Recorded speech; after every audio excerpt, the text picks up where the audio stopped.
Struggling to find where to add your X profile in Xero? I don't blame you. It's one of those settings that feels like it should be obvious, but it's actually tucked away in a place you might not think to look. I'm going to show you exactly where it is, and I promise you'll have it done in under a minute. First, let me give you the quick roadmap. You'll log into Xero, then we're going to navigate through the accounting settings to the organization details page. It sounds like a lot, but I've done this 100 times, and I'll walk you through every click. Let's dive in. All right, so start by logging into your Xero account. Go ahead and enter your email and password like you normally would. If you use two-factor authentication, just get that done and we'll meet on the main dashboard. Once you're in, take a deep breath because the next few steps are really straightforward. Now, look at the top menu bar. You're going to see a tab that says Accounting. Click on that. This is where Xero keeps all the behind-the-scenes stuff that makes your books work. From that drop-down menu that appears, you want to select Accounting Settings. Don't worry if you see a bunch of other options here. We're just passing through. So, we're in the Accounting Settings now. This page can look a little intimidating with all the different options, but find the one that says Organization Details and click it. This is the section where you tell Xero who you are as a business.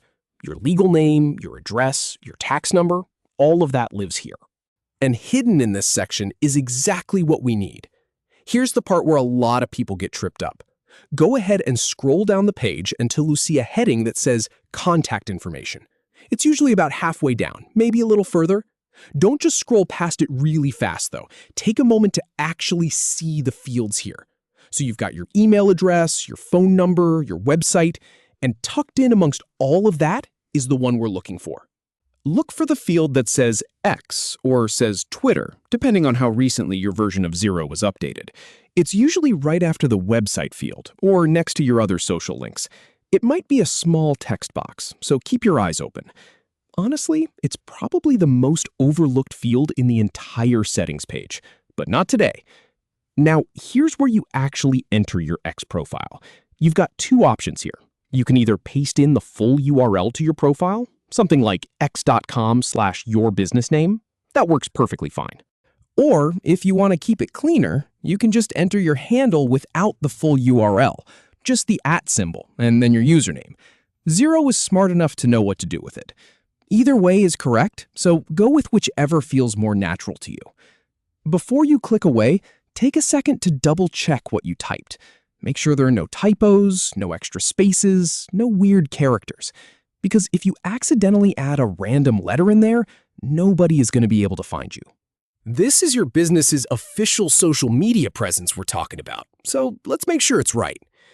All right, now for the grand finale. Scroll all the way down to the bottom of the page and click the big green Save button.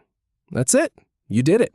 Your X profile is now officially added to your Xero account. From this point forward, any invoice or statement you send out that's linked to this organization will have that profile available. And that is really all there is to it. No hidden menus, no complicated workarounds, just a few clicks and you are done. You went from not being able to find it to knowing exactly where it is and how to save it. Hopefully that saved you a little bit of frustration today. If you found this helpful, give the video a like, and I will catch you in the next one.